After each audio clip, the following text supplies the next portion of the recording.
Bravo!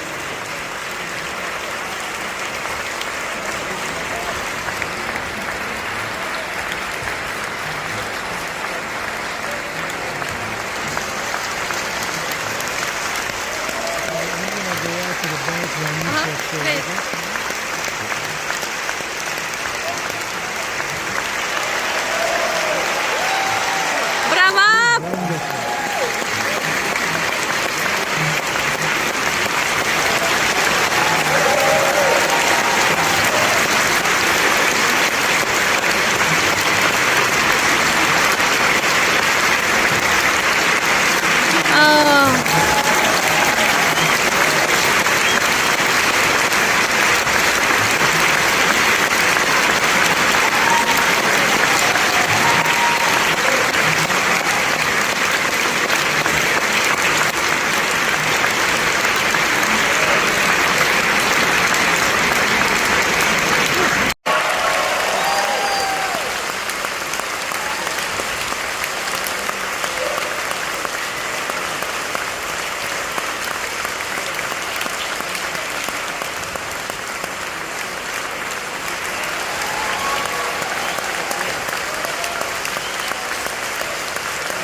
Bravo!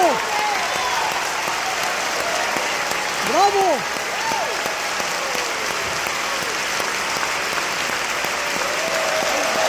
Bravo! Wow. Bravi!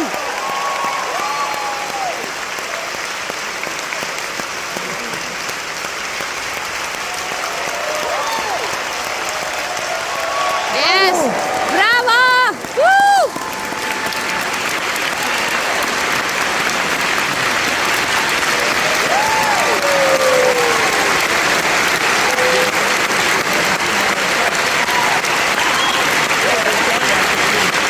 Bravo! Very good.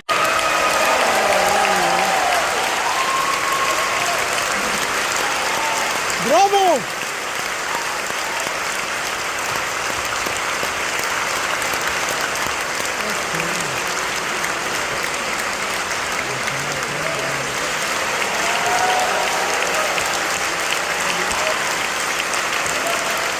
Bravo!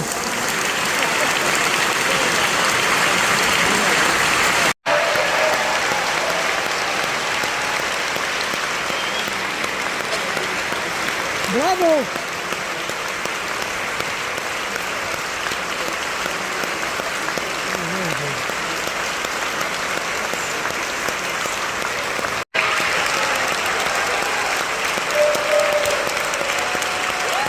Bravo!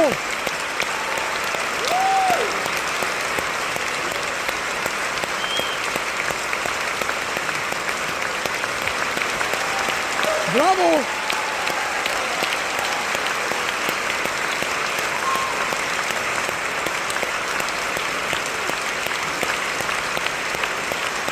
Bravo!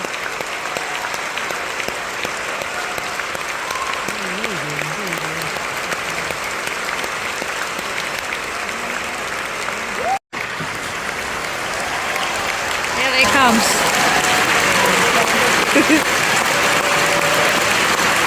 Bravi! Bravo! Bravo!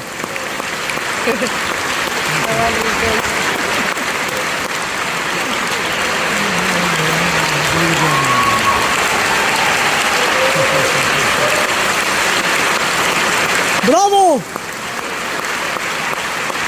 Bravo!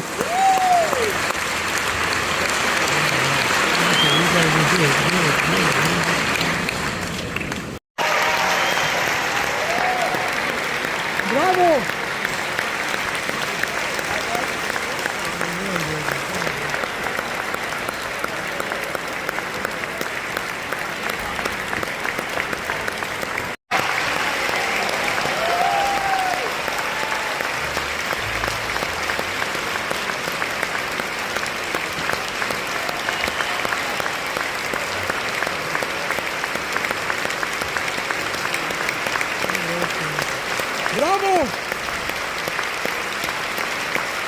Gorgeous.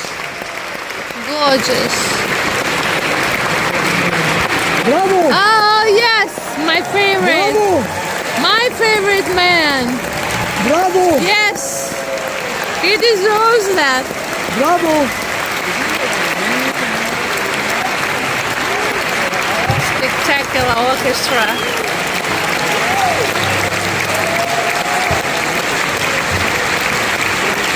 Conductor.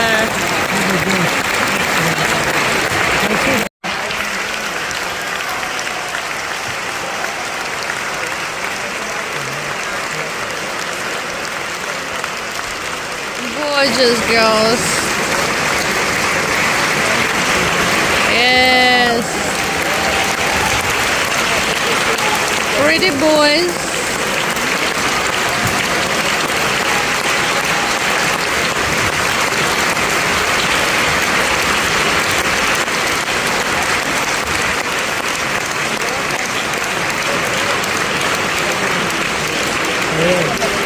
Music than you'll ever hear in a concert hall. The Capriccio is a perfect example. As a symphony orchestra conductor for 33 years prior to becoming music director here 9 years ago, I had never conducted this work before.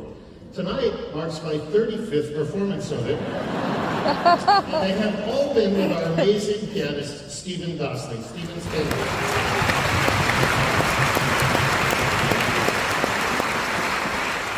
One of us has to send the other one flowers. I'm not sure which way that works. But anyway, Stravinsky's obsession with money was legendary, and he was always contriving ways to make more. My favorite story, because it involves my hero George Gershwin, was that the younger Gershwin allegedly asked Stravinsky if he could study with him, and Stravinsky responded by asking how much money Gershwin had made in the previous year. Upon hearing the answer, Stravinsky said, "I think I should be studying with you." Another story involves Balanchine, choreographing Stravinsky violin concerto. At the end of the third movement, the male principal dancer has his arm around the waist of the ballerina, both facing forward, while with the other arm, he does this. Peter Martins, who originated the role, asked, "Excuse me, Mr. B, but what is my intention here?" To which Balanchine replied, "It's Stravinsky, dear, always saying, 'Give me money, give me money.'"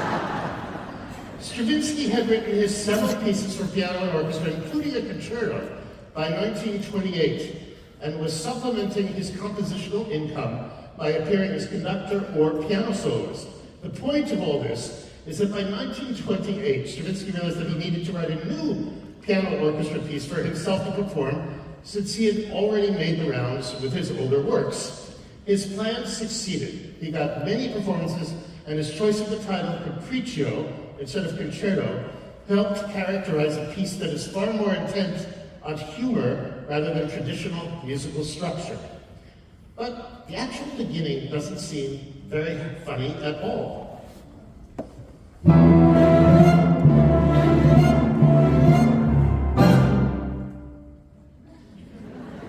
2 years before he wrote Capriccio, Stravinsky wrote Apollo Figurations, or Apollo as we call it, the first collaboration with Balanchine, which is a work scored just for strings. Stravinsky actually became a bit obsessed with strings at this point in his life, so even though Capriccio has other instruments, the strings are prominent, and he writes solo parts for a violin, viola, cello, and bass. Immediately after the stormy four-bar introduction you just heard, we hear this.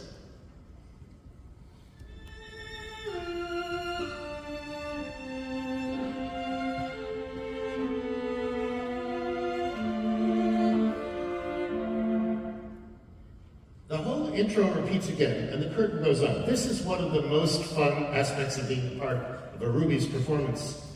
Every show, the audience gasps at the ruby-colored set and dancers. It adds a definite frisson to the experience. We already played you the jazzy syncopated first theme as we ascended, but listen to some of it again. The piano soloist is accompanied by the timpani in this first theme, Ian Wave. That's the timpani. Which is a brilliant juxtaposition of two very different percussion instruments, giving us the first melody.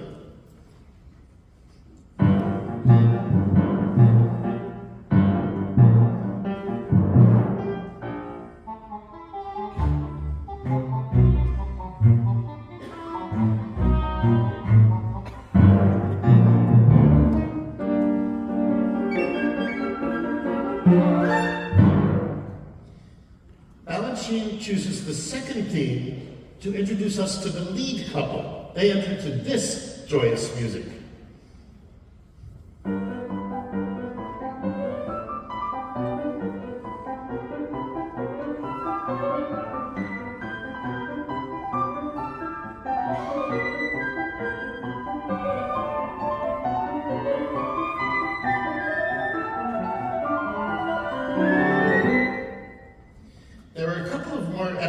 Before the music returns to the beginning. But my favorite is this, which could be right out of a classical period chamber piece written 150 years earlier.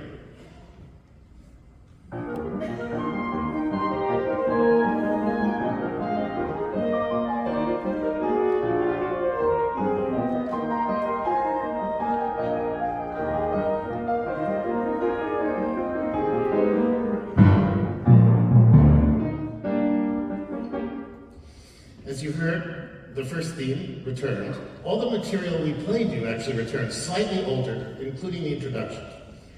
The second movement begins with the piano playing something that could have been written by Bach.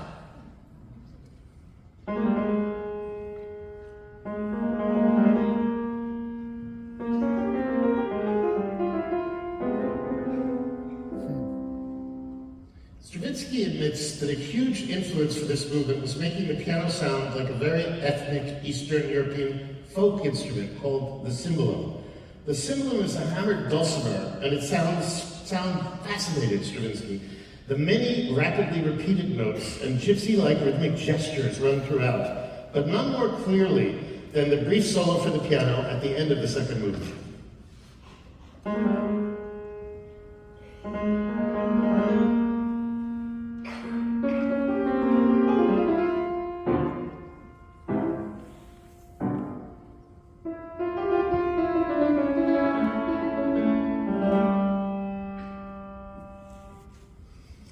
Thanks to Balanchine, the third movement starts with a very tough assignment for the conductor. Almost everything Balanchine choreographed starts with the conductor giving an upbeat to the orchestra as normal, and the dancers who are facing forward start with the same upbeat. The third movement of Rubies is a notable exception. It starts with the principal soloist running on stage, jumping, and the conductor has to start the orchestra while she's in the air so that the music coincides with her landing. The challenge is the orchestra needs an upbeat lasting approximately 1 second so they can come in on time in the correct tempo. But all dancers run, jump, and land at slightly different times. This is what the music sounds like. Wish me luck. After this introductory music occurs for a second time, the movement begins in earnest with a fantastic and fun jazzy piano solo.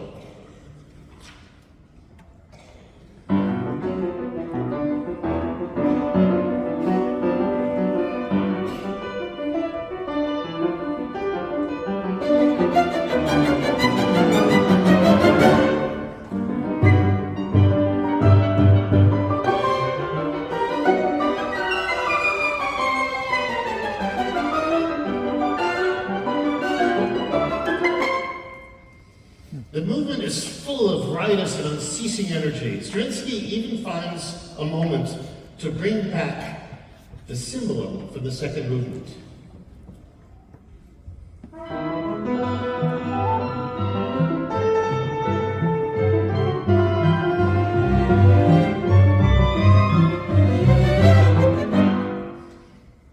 There is one final bow to ragtime, and the whole work joyously ends in the key of G. The Capriccio for Piano and Orchestra is certainly Stravinsky at his most humorous. Balanchine elevates the music to an even higher level, giving it far greater exposure than it currently has in the concert hall. We are the happy beneficiaries of the mutual respect these two geniuses had for each other.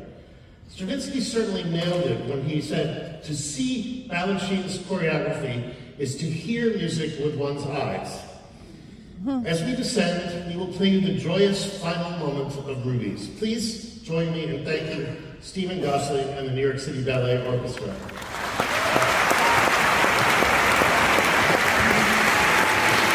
Bravo!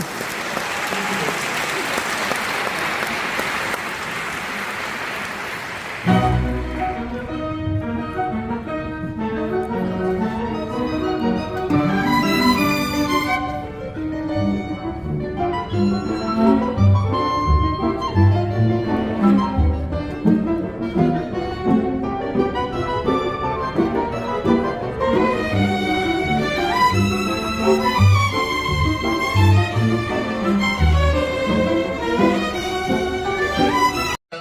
1967 ballet you've come to see, Rubies. It was composed by Igor Stravinsky, and it's called Capriccio for Piano and Orchestra. Originally written in 1929 as a vehicle for Stravinsky himself on the piano, this cheeky, humorous, and jazzy piece works even better as a ballet than as a concert piece. The inspiring and symbiotic relationship between Balanchine and Stravinsky is nowhere more obvious and palpable than in